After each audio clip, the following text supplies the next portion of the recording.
Olá pessoal, tudo bem? Bem-vindos a mais uma aula da disciplina de processamento de sinais biológicos dos programas de pós-graduação da UEL. O tema da nossa aula de hoje é uma introdução à análise de sinais no domínio temporal.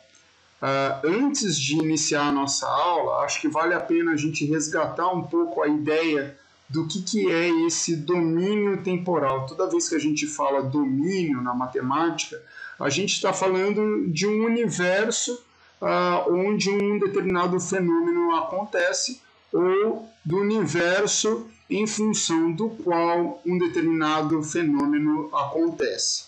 Então, quando a gente fala análise de sinais do domínio temporal, o que a gente está imaginando, que eu gostaria que vocês imaginassem aí na cabeça de vocês, é um gráfico tradicional que nós vemos em análise de sinais, onde um determinado fenômeno acontece no eixo Y e no eixo X nós vamos ter o tempo. Então, no eixo X nós temos aí o domínio de uma função, ou seja, para cada instante de tempo, nós temos uma imagem, nós temos um fenômeno acontecendo e sendo registrado. Então, quando eu falo para vocês de uma introdução à análise de sinais no domínio temporal, eu estou falando de processos físicos que acontecem em função do tempo.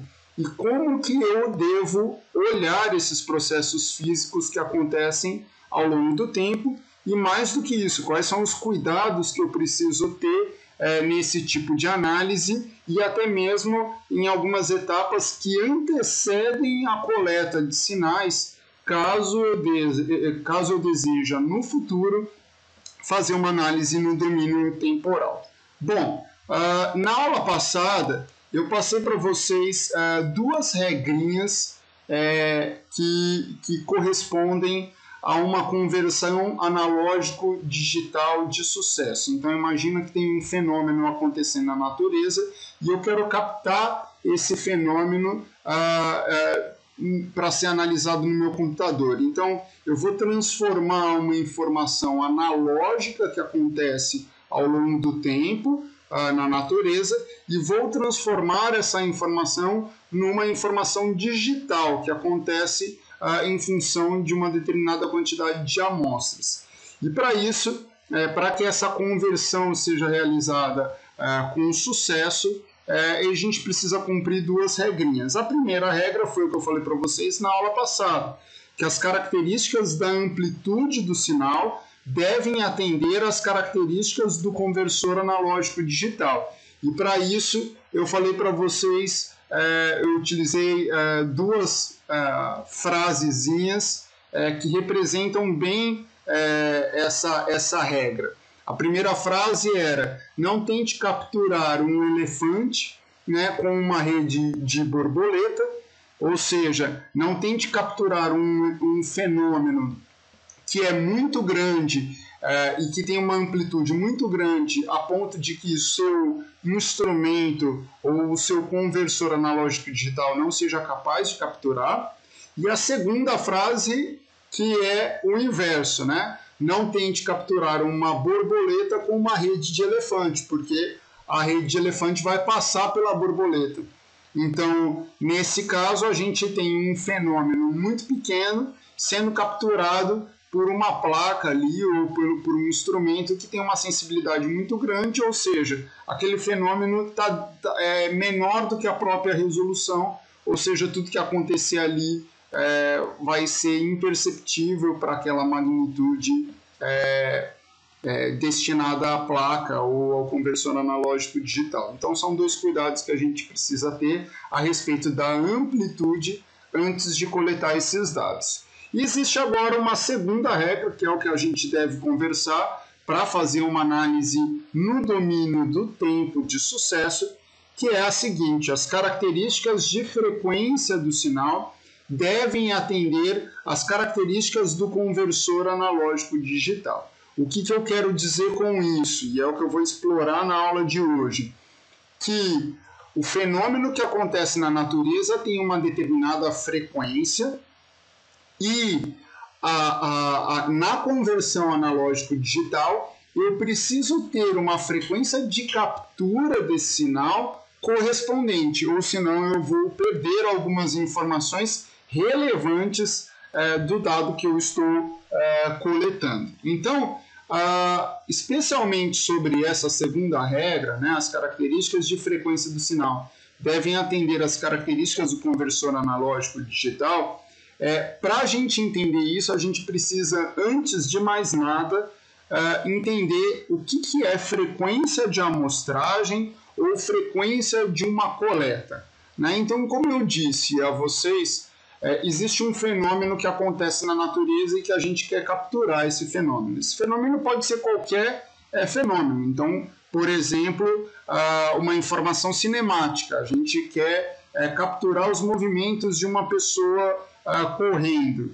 Esse é um fenômeno que acontece na natureza e que a gente precisa capturar, por exemplo, utilizando câmeras de vídeo.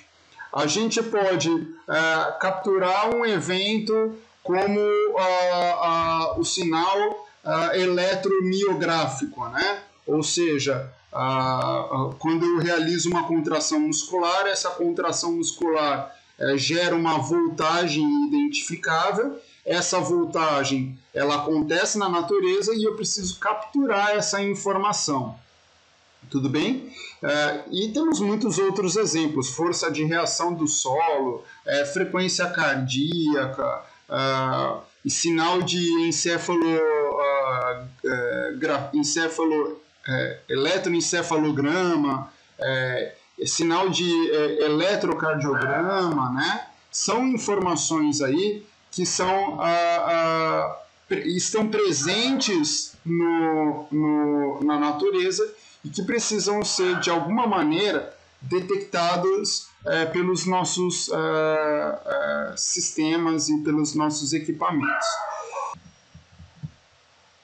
Bom, e como que isso é capturado? Isso é capturado da natureza de uma forma intermitente, né? Então, na aula passada eu falei para vocês sobre a conversão analógico-digital. Então, a gente tira uma informação que é analógica, que acontece a cada instante de tempo, e transforma isso em uma informação digital que acontece em função de amostras. Ou seja, eu não consigo, por melhor que seja o meu equipamento digital, eu não consigo capturar todas as informações que estão acontecendo na natureza. Eu capturo alguns momentos, né, desse sinal ou desse fenômeno. E isso é o que eu quero dizer quando eu falo que essa captura acontece de forma intermitente. E é justamente a quantidade de informação que eu estou capturando em função do tempo que nós definimos como frequência de amostragem ou a frequência de coleta desse sinal. Então, a frequência de amostragem refere-se à quantidade de registros que a gente faz em função do tempo, a quantidade de registros desse fenômeno. Então, por exemplo, quando a gente faz uma filmagem utilizando nossa câmera do celular, que é uma câmera bem simples, essa câmera filma a 30 Hz. O que significa 30 Hz? 30 quadros por segundo. E significa que em um segundo a minha câmera é capaz de tirar 30 fotografias do fenômeno que está acontecendo. É óbvio que isso representa uma perda de informação no intervalo entre uma foto e outra. E é justamente sobre isso que a gente precisa conversar da segunda regra. Será que esse intervalo de tempo existente entre uma captura e outra é um intervalo de tempo excessivamente grande para o fenômeno que eu quero capturar? Então, a frequência de amostragem ela precisa ser correspondente às informações do meu fenômeno que eu preciso capturar. Então, se eu preciso pegar muitos detalhes ou o meu fenômeno ele muda muito rapidamente em função do tempo, eu preciso fazer um número maior de capturas em função do tempo para não perder nenhum tipo de informação. É a respeito justamente disso que a gente precisa conversar. Qual que é a frequência que acontece o fenômeno na natureza e qual que é a minha frequência de amostragem, ou seja, qual que é a quantidade de informação que eu coleto desse fenômeno a cada instante de tempo. Então, qual que deve ser a frequência de amostragem para as coletas que eu faço no meu fenômeno? Isso, obviamente, depende das características do meu fenômeno. E existe um teorema que aborda sobre isso, que é chamado Teorema da Amostragem. O que o Teorema da Amostragem diz? Que a frequência da amostragem, né, a frequência da coleta de dados, ela deve ser 2 vezes maior que a máxima frequência presente no sinal. Ou seja, se um sinal oscila muito rapidamente, eu tenho que ver qual que é a frequência de oscilação desse sinal e para ter uma análise de sucesso, eu tenho que capturar esse sinal a uma frequência de amostragem 2 vezes maior do que essa máxima frequência que acontece no sinal. Ou isso vai representar uma perda de informação relevante, né? Essa mínima frequência é conhecida como a frequência de amostragem de Nyquist, né? Ou frequência de Nyquist. A frequência de Nyquist diz que eu tenho que capturar um sinal com o dobro da frequência mais alta que existe nesse meu sinal. Então, pessoal, a melhor forma de entender o que eu estou querendo dizer com isso, né? O que significaria capturar um sinal numa frequência de amostragem baixa a ponto de perder essa informação, é utilizando algumas experiências que nós mesmos temos na natureza. Eu tenho aqui 2 vídeos que estão disponíveis no YouTube, que eu vou deixar na descrição aqui, que mostram bem esse exemplo, mas antes de mostrar esses 2 exemplos, eu queria dar um exemplo próprio que talvez esclareça um pouquinho essa ideia a vocês. Eu tenho certeza que vocês já falaram isso alguma vez na vida ou já viram alguma criança falar isso alguma vez na vida. Vocês estão viajando, por exemplo, de carro numa estrada e aí tem um carro ultrapassando o seu carro ou tem um carro andando ao lado do seu carro e aí a criança olha para o pneu daquele carro, né, para a roda daquele carro e fala para você, né, fala, olha, a roda daquele carro está andando para trás. Ou chega ainda a falar, olha o que está acontecendo, a roda daquele carro está parada. Como é que pode um carro em movimento estar com a roda parada? Esse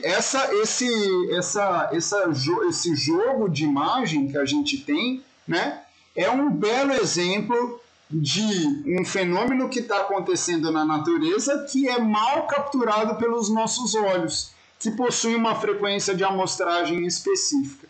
Então, o que eu quero dizer com isso, né? Eu vou tentar dar um exemplo bem simples aqui no Paint. Por favor, perdoem a minha capacidade de desenhar, mas vamos pensar numa situação como essa aqui, ó, uma situação que a gente fazia muito quando era criança, né? Ia andar de bicicleta e colocava às vezes uma bolinha de tênis na raia ali da bicicleta, né? Acho que todo mundo já viu ou já fez isso em algum momento da vida, né? Então eu vou usar esse exemplo da bicicleta para explicar esse fenômeno que acontece no carro. Então imagina aqui que eu tenho uma roda de bicicleta, tá? Eu vou colocar aí algumas raias aqui para vocês entenderem que isso é uma roda de bicicleta, né? Então vou colocar aqui, ó, essas raias, tá? E aí em uma dessas raias eu vou colocar a bolinha de tênis, tá? Então eu tenho aqui, ó, uma bolinha de tênis em uma dessas raias, ela está presa aqui, essa bolinha de tênis. E aí o que acontece, pessoal? Essa pessoa está andando de bicicleta e essa roda da bicicleta ela está andando nessa direção aqui, tá? Então, de novo, é desenho do Paint, tá? É só para esclarecer. Então, esse fenômeno que está acontecendo na natureza, que é o girar da roda, é um fenômeno que acontece continuamente. Só que os nossos olhos eles não capturam isso de uma maneira contínua. Os nossos olhos, se eu não me engano, têm uma frequência ali por volta de 25 Hz, ou seja, os nossos olhos têm uma capacidade de tirar 25 fotografias ou registrar 25 imagens daquele fenômeno que está acontecendo por segundo. Logo, a gente perde algumas informações que está acontecendo no intermédio entre uma imagem e outra. Então, num primeiro instante, os nossos olhos registram a imagem da bolinha aqui. Se essa roda estiver se deslocando numa velocidade bem baixinha, no próximo instante, essa mesma bolinha de tênis, ela vai estar aqui, ó. Então, o nosso cérebro consegue fazer uma associação óbvia. Se no primeiro instante essa bolinha estava aqui, no segundo instante estava aqui, ele consegue entender que houve um deslocamento dessa bola para cá. No próximo instante, essa bolinha está aqui nessa raia. No próximo instante, ela está aqui. No próximo instante, ela está aqui. E pelo fato dessa roda estar se deslocando numa velocidade moderada, eu consigo ter registros reais do fenômeno, ou registros compatíveis com o fenômeno. Eu estou vendo que, de fato, essa roda está girando a uma velocidade baixa, e eu consigo perceber isso pelo movimento da bolinha. O problema acontece quando a frequência do fenômeno é muito maior do que a minha capacidade de registrar essa fotografia. A ponto desta roda girar a uma velocidade tão rápida, mas tão rápida, que na primeira fotografia a bolinha está aqui, e na segunda fotografia eu perdi todo esse movimento que a bola fez, e eu só fiz um registro dessa bola quando ela já estava completando quase um novo ciclo. Então a bolinha ela vai estar um pouco atrás da posição inicial na raia ali, da bola no primeiro instante.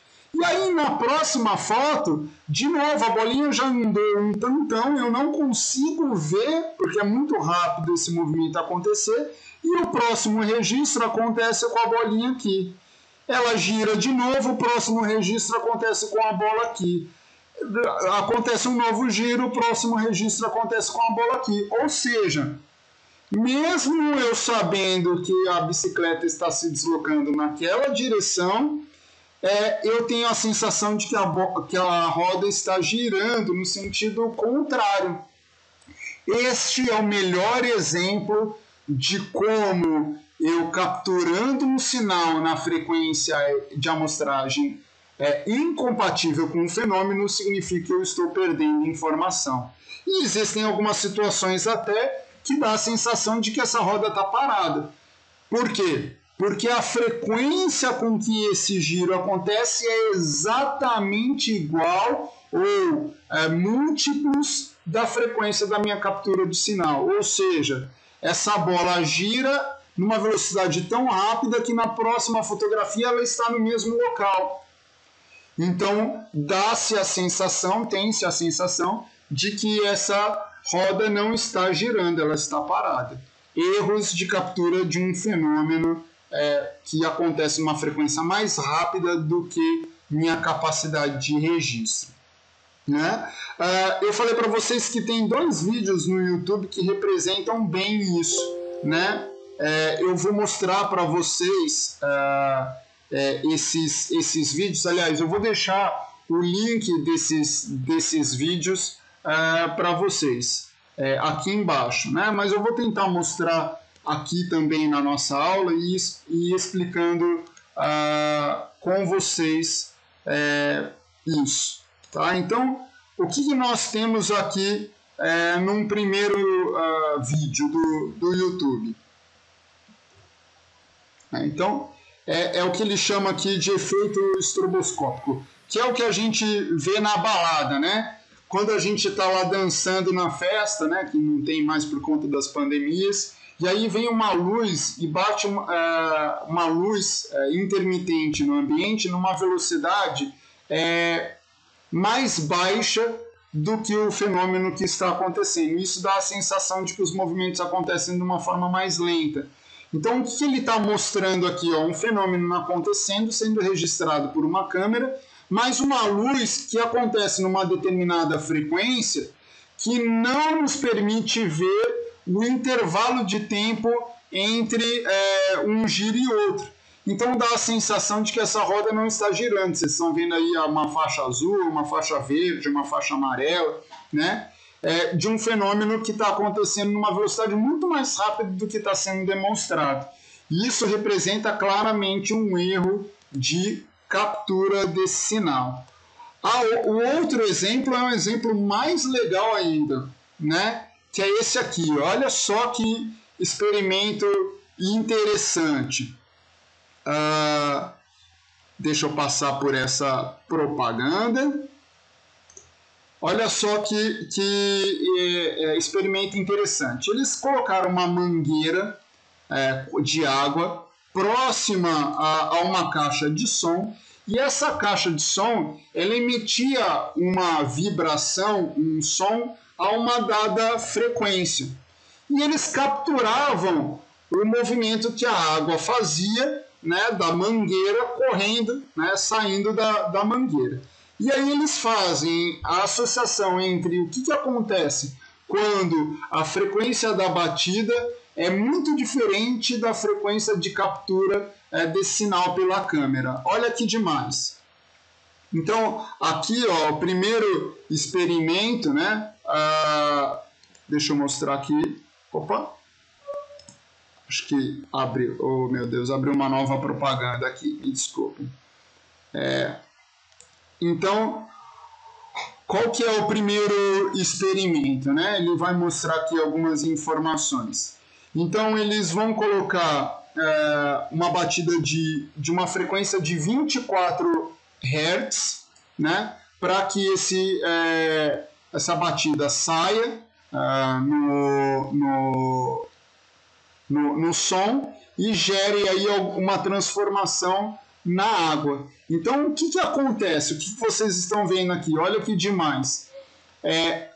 A batida gera uma oscilação na água, e essa oscilação é uma oscilação mais rápida do que o meu fenômeno é capaz de capturar. Então, tem-se a sensação de que a água está fazendo essa curva. Na verdade, ela está oscilando a uma frequência mais alta do que minha câmera é capaz de capturar. E que daí dá esse efeito legal aí de parecer que ela está fazendo um caminho curvilíneo aí, permanentemente, né?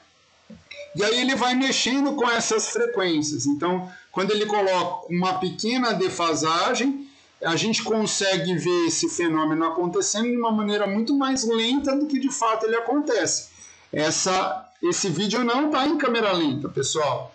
É a sensação da imagem da água escorrendo em uma velocidade mais baixa que está sendo mal capturado pela câmera.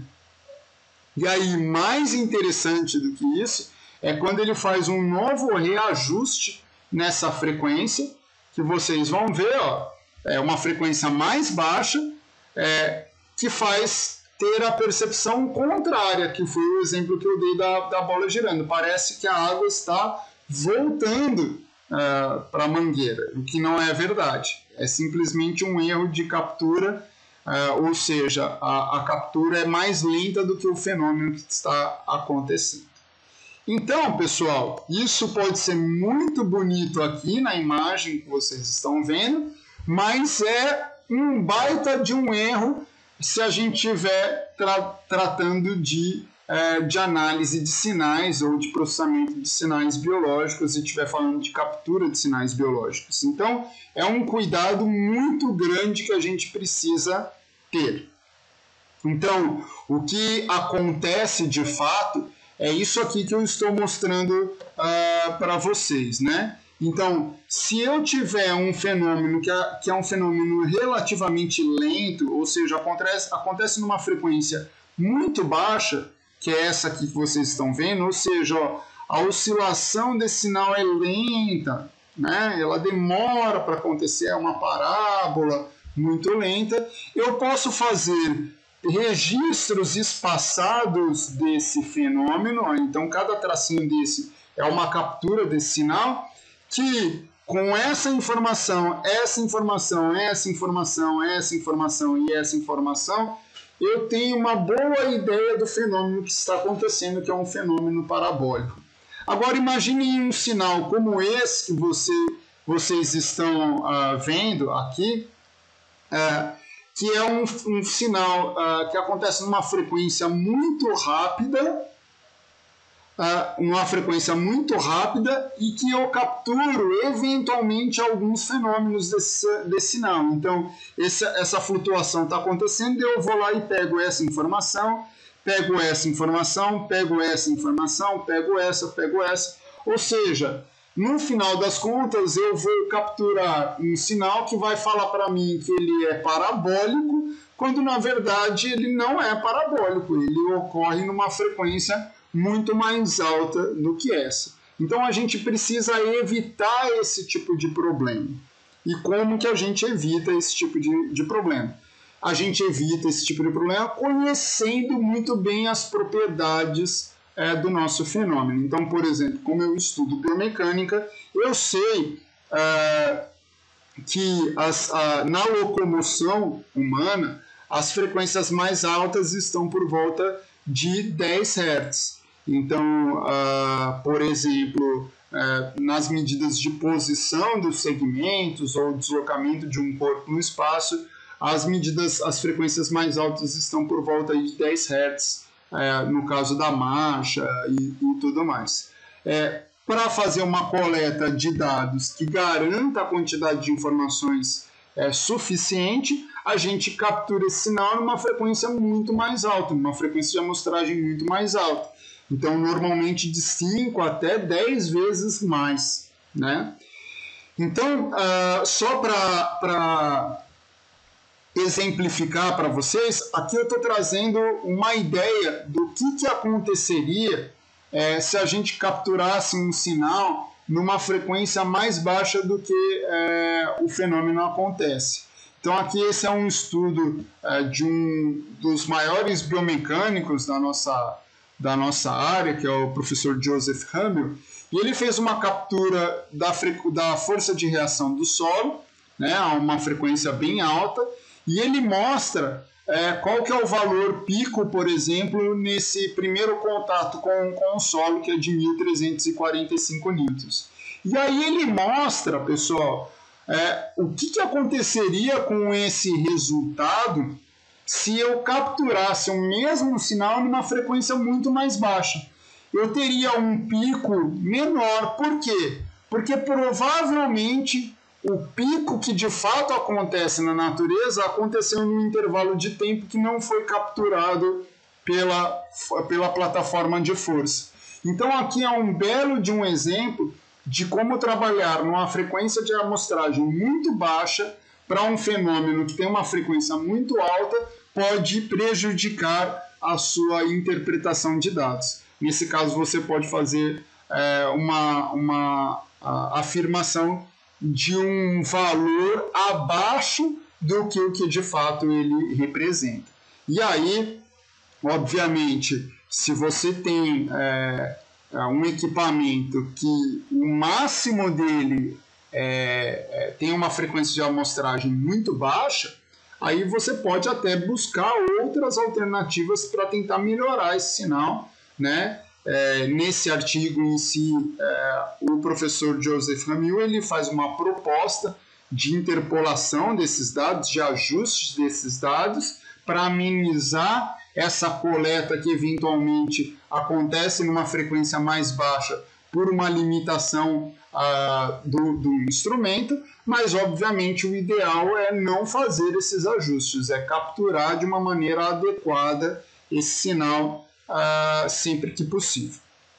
Então, o ponto é, como eu posso estimar essa frequência de Nyquist, né?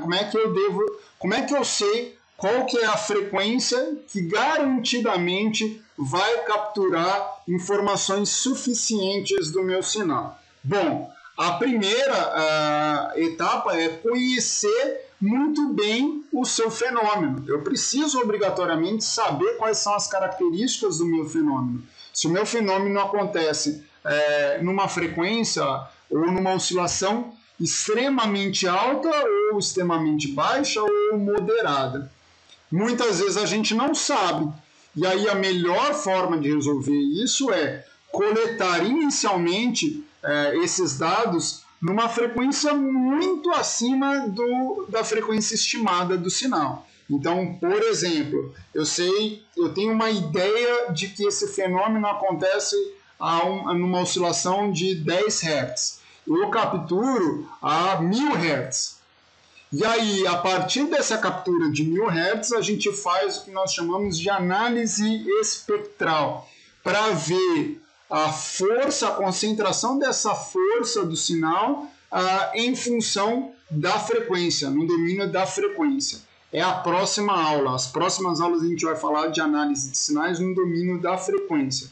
Mas, em linhas gerais, o que eu estou querendo dizer com isso? Eu capturo um sinal numa frequência muito alta e depois eu vejo e vou tirando amostras, vou reduzindo virtualmente essa frequência de amostragem e vejo o quanto que essa redução pode, de alguma maneira, impactar na interpretação dos meus dados.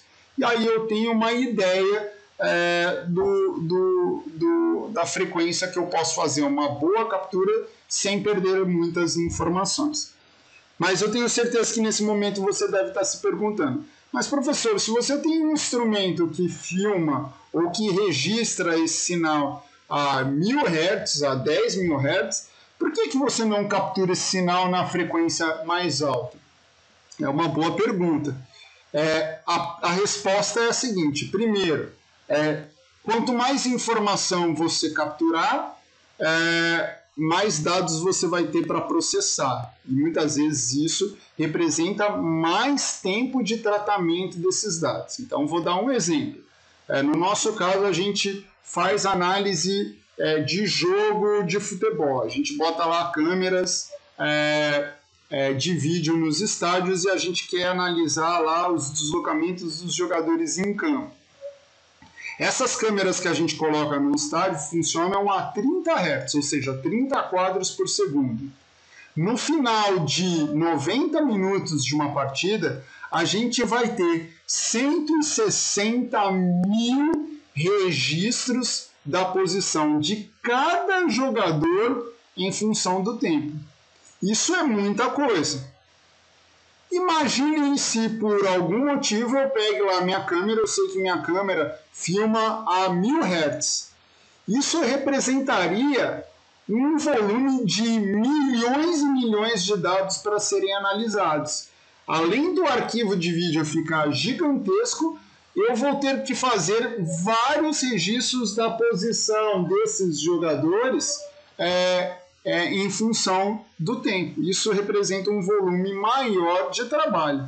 Então eu tenho que tomar muito cuidado. Não tem muito sentido eu capturar um sinal numa frequência muito mais alta do que de fato ele acontece, porque isso representa também, isso também é contraproducente. Tá bom? Bom, aqui eu trago para vocês algumas dicas, né, da minha área aqui da biomecânica sobre captura de determinados fenômenos. Então, por exemplo, tem algumas tarefas de equilíbrio que se faz em cima da plataforma de força ou se faz utilizando vídeos, que são movimentos extremamente lentos, que eles acontecem ali no máximo a 10 Hz, 15 Hz. Então, qual que seria a frequência da coleta, a frequência de amostragem? Um número garantidamente maior do que isso. 2 vezes maior do que isso já era o suficiente. Mas em biomecânica a gente costuma capturar numa frequência bem maior. Então, por exemplo, de 50 Hz. Quando a pessoa está fazendo a marcha, né, o movimento de caminhada, essa frequência do sinal, né, ela já acontece numa frequência um pouco mais alta.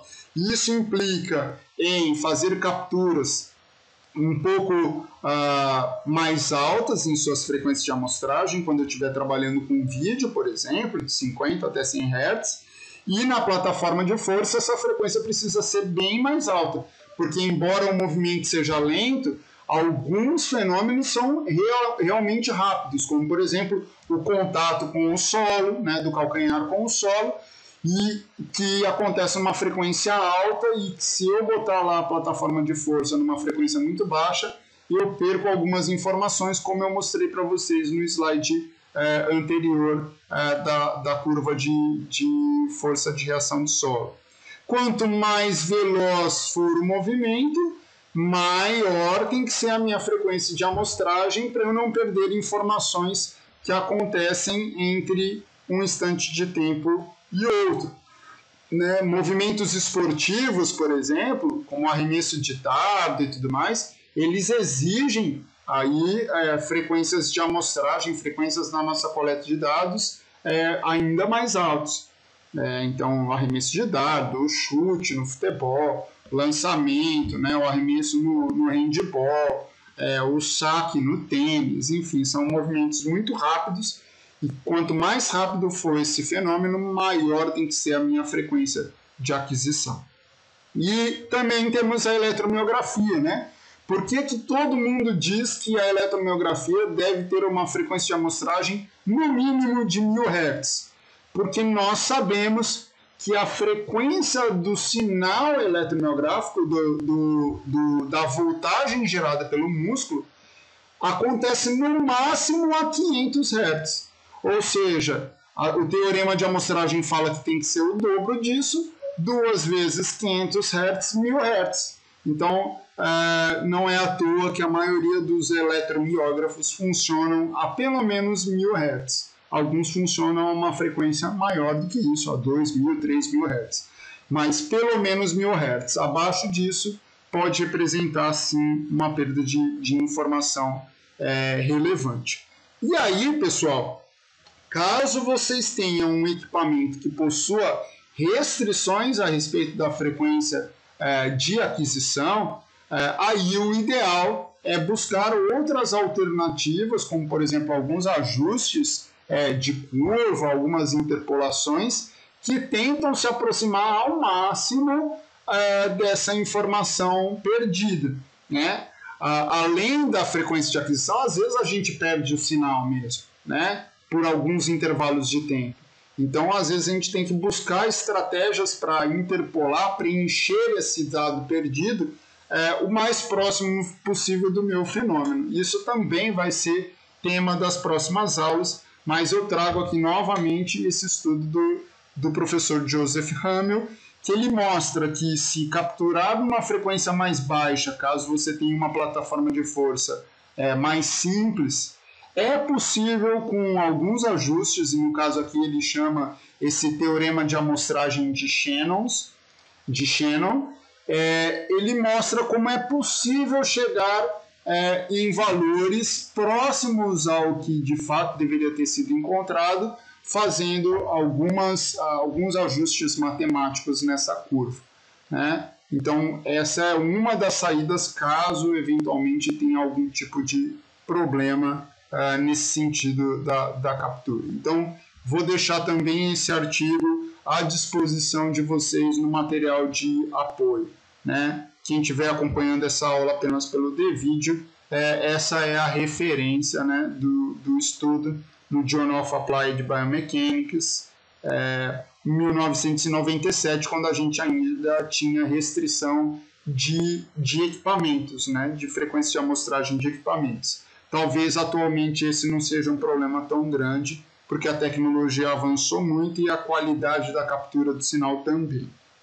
Bom, a partir do momento que eu tenho garantido que eu capturei bem esse sinal, eu começo a estudar esse sinal no domínio do tempo, ou seja, como ele muda em função do tempo, a partir de uma determinada propriedade ou de um determinado conjunto de propriedades. E existem basicamente 3 propriedades de séries temporais que eu gostaria de definir aqui com vocês. A estacionaridade de um sinal, a propriedade do quão determinístico é um sinal e a propriedade do quão estocástico é um sinal. Então, vou trazer a definição desses 3 termos para vocês. Então, o que é um sinal estacionário, pessoal? Uma série temporal é dita como estacionária quando ela se desenvolve no tempo aleatoriamente ao redor de uma média constante, refletindo alguma forma de equilíbrio estável. O que eu estou querendo dizer com isso? Um sinal é estacionário quando ele sofre oscilações, mas a sua média ela se mantém constante. Então, um belo exemplo de um sinal estacionário, o que a gente espera de ser, que seja um sinal estacionário, é, por exemplo, um sinal da eletromiografia. O sinal da eletromiografia é um sinal que flutua ao redor de uma linha, de uma tendência central constante, que no caso da eletromiografia a gente espera que seja zero, né? Como a gente tem valores negativos e positivos, né? Um acaba meio que anulando o outro e na média esse sinal é zero. Então o que vocês podem olhar aqui, ó, esse sinal ele tem uma tendência central, um baseline constante, que é zero, correto? E isso me dá a noção de que esse sinal é um sinal estacionário. Por outro lado, quando eu tenho flutuações e essas flutuações elas não acontecem ao redor de um baseline, de uma linha de base, eu posso dizer que esse sinal não é estacionário. Então, se eu pegar, por exemplo, esse conjunto de pontos inicial aqui, eu vou ter uma tendência central completamente diferente dessa parte do sinal e completamente diferente dessa parte do sinal. Então, eu posso dizer certamente que esse sinal, né, essa série temporal, não é uma série temporal estacionária, é um sinal não estacionário, porque não acontece ao redor de uma média constante. Tudo bem? Bom, e com relação ao termo determinístico, o que eu quero dizer com isso? Quando os valores de uma série temporal eles podem ser escritos por meio de uma função matemática perfeitamente determinada por uma ou mais variáveis, a gente pode dizer que esse sinal contém um componente determinístico. Então, um belo exemplo disso é a função senoidal que nós já conversamos nas aulas anteriores. A função senoidal é uma função completamente determinística. Eu mostrei para vocês isso na aula passada. Eu falei para vocês que se eu souber qual que é a frequência, qual que é a linha de base, qual que é a amplitude desse sinal, né, e a defasagem, eu consigo descrever matematicamente essa função, de modo que eu consigo predizer com 100% de certeza qual que é o valor que eu vou encontrar desse sinal no futuro. Então, se eu pausar esse vídeo aqui nesse instante e vocês me perguntarem qual que é o valor que eu vou encontrar para essa curva azul 10 segundos para frente, eu consigo dar com a máxima acurácia essa informação a vocês. Por quê? Porque claramente esse é um sinal determinístico, é um sinal com propriedades determinísticas. A função matemática consegue facilmente descrever esse sinal para mim. Tudo bem? Então, é o que a gente mais tenta fazer, né, nas nossas análises. Tenta detectar quais são as funções matemáticas, né, as equações matemáticas que descrevem com melhor qualidade aquele sinal. O problema, pessoal, é que na maioria das vezes a gente não lida com sinais nem estacionários e nem determinísticos. A gente lida com processos estocásticos. O que são processos estocásticos, ou que representaria dizer que um sinal ou uma série temporal é uma série estocástica. A gente diz que um determinado sinal ele é estocástico quando ele possui uma soma entre um componente puramente determinístico, que é esse que eu mostrei para vocês no slide anterior, mas também um componente completamente aleatório que dificulta a sua predição. Ou seja, eu tenho aqui uma característica do meu sinal que possui sim facilmente componentes que podem ser determinados, com características fortemente determinadas, mas também possui propriedades estocásticas, ou seja, componentes aleatórios difíceis de serem preditos, né? Então, o que eu quero dizer com isso? A pergunta norteadora de um processo estocástico é isso. Qual que é a possibilidade de predição do comportamento no futuro? Num processo estocástico, dificilmente eu vou conseguir dar com 100% de certeza, com 100% de acurácia, o valor predito, né?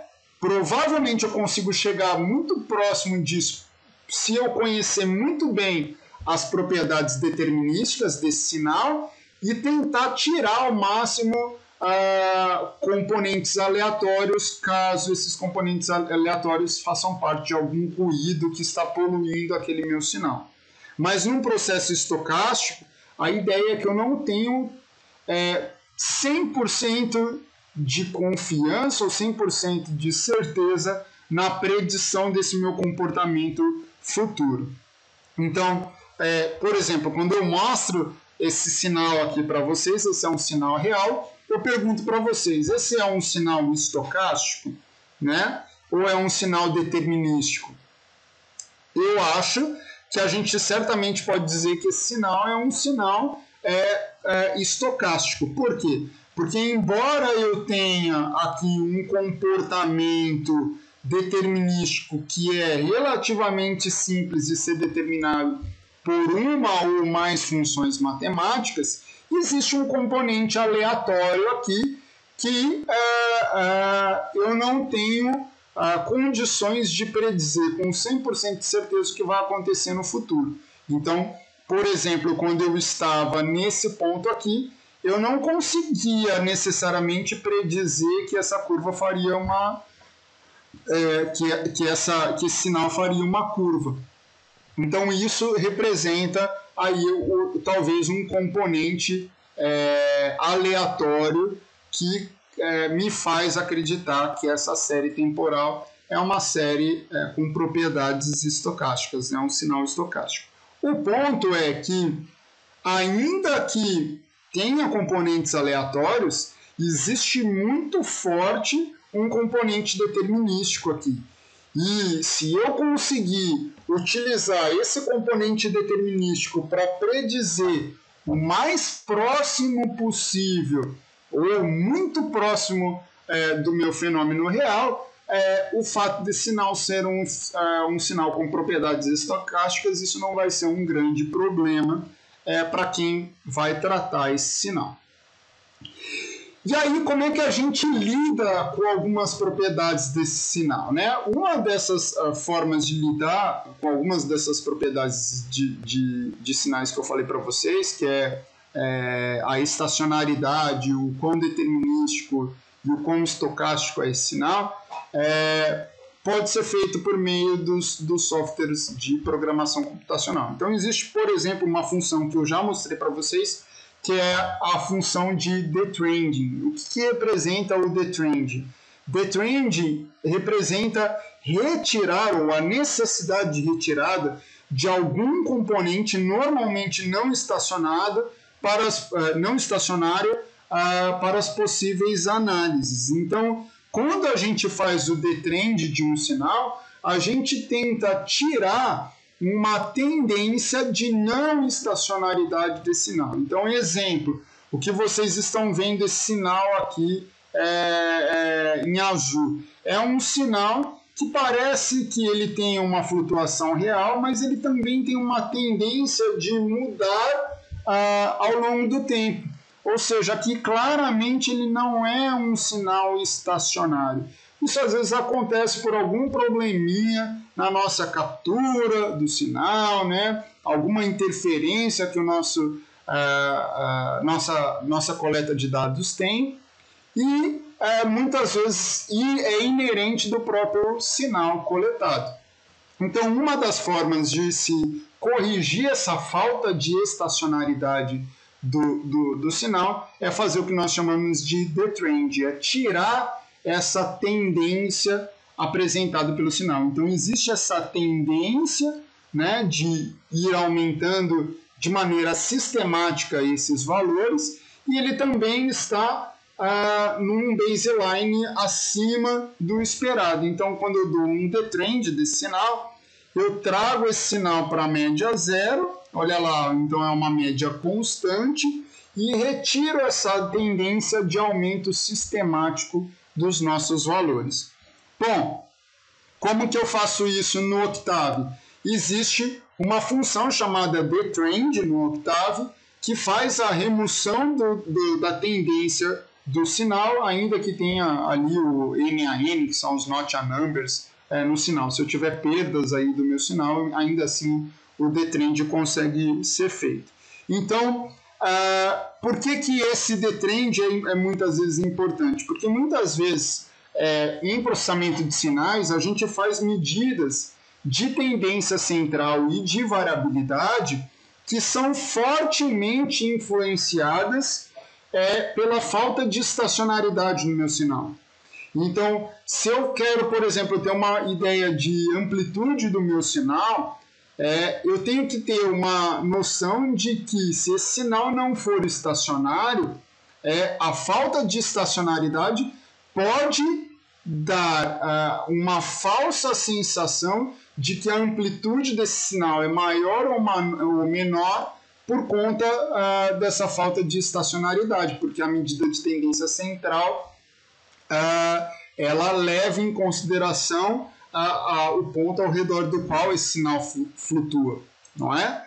Da mesma maneira, medidas de dispersão, né, de variância e desvio padrão. No caso, como essas medidas flutuam ao redor de uma tendência central, nesse caso, essas medidas não representam um grande problema caso eu tenha simplesmente um problema de offset, tudo bem? De linha de tendência central. Então, se eu tiver um sinal que simplesmente está deslocado um pouquinho mais para cima, um pouquinho mais para baixo, não tem problema. Agora, se esse sinal tem uma característica de ir aumentando sistematicamente ou diminuindo sistematicamente em função do tempo, na hora que eu faço uma medida de variação ao redor dessa tendência central, dessa média, é possível que eu encontre uma dispersão maior desse sinal, o que não é verdade. Tudo bem? E um outro exemplo é o tal do RMS, do Root Mean Square, que é a raiz quadrada da média dos valores elevados ao quadrado. Se esse sinal não for estacionário, ele certamente vai modificar ou vai influenciar nos valores de RMS, né? Quais seriam as saídas, né? Caso então eu tenha um sinal com características não estacionárias e que eu preciso que sejam estacionários, né? Ou que eu desejaria que eles fossem estacionários. Então, se eu tivesse certeza de que somente a falta de estacionalidade foi o problema detectado naquele sinal, eu posso usar o que nós chamamos de detrend no Octave, né? Ou uma outra saída, se é natural que esse sinal não seja estacionário, né? Muitas vezes na natureza a gente não vai encontrar sinais estacionários, aí mostra a nossa necessidade de fazer análises por janelamento. Como essa tendência central e essa dispersão muda em função do tempo, eu tenho que fazer análises de tendência central e de variabilidade janeladas também ao longo do tempo. Tá? Então isso também é um assunto que a gente vai conversar bastante quando a gente começar a falar sobre ajustes de curva. Então, esse é um exemplo aí que eu trago para vocês, o que eu já tinha falado na aula passada, né? Isso aqui é o deslocamento do centro de pressão de uma pessoa que está em cima da plataforma de força parada. Então, o que vocês estão vendo aqui é a coordenada anteroposterior do centro de pressão da pessoa parada na plataforma de força.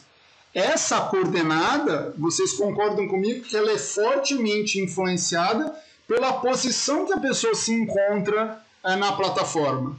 Então, se o zero da plataforma é o centro da plataforma, se essa pessoa estiver posicionada um pouquinho mais para frente dessa plataforma, esse sinal vai oscilar ao redor de um valor superestimado. Se essa pessoa estiver um pouquinho mais para trás do centro da plataforma, esse sinal vai oscilar ao redor de um valor mais baixo. E aí, quando a gente calcula, por exemplo, o RMS é uma média dos valores, é a raiz quadrada da média dos valores elevado ao quadrado. Ou seja, se eu estou um pouco à frente, o RMS vai ser maior. Se eu estou um pouco atrás, o RMS vai ser menor.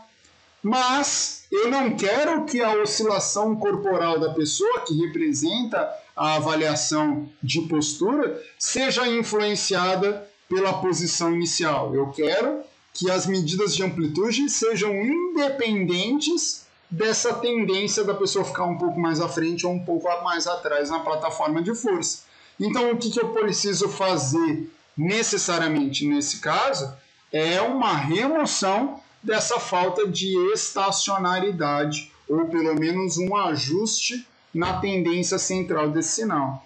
Então, este é um exemplo que eu trago a vocês aqui, um sinal original do COP, no sentido anteroposterior, e esse mesmo sinal após um detrend, ou seja, eu tirei essa tendência de estar um pouco mais à frente, um pouco mais atrás.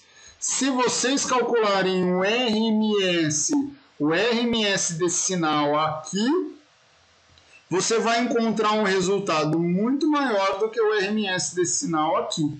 E o certo é esse RMS, porque eu quero ver o quanto eu tenho de amplitude desse sinal numa condição que independe da minha posição inicial na plataforma de força. Então, como exercício para os meus alunos, eu vou deixar um arquivo do centro de pressão, né, do COP, que tem coordenadas x e y da oscilação do centro de pressão nessa plataforma para frente e para trás, e eu vou pedir para vocês calcularem o RMS desse sinal com e sem o detrend. Vocês vão ver que vai dar um resultado muito diferente, e nesse caso, fazer análise sem o detrend pode representar um erro na sua medida e na sua interpretação. Então, é isso, pessoal.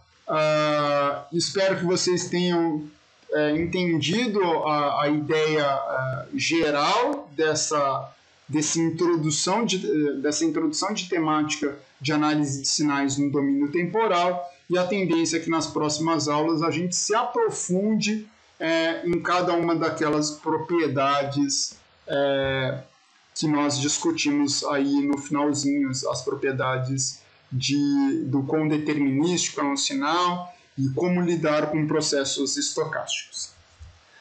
Até a próxima aula, muito obrigado.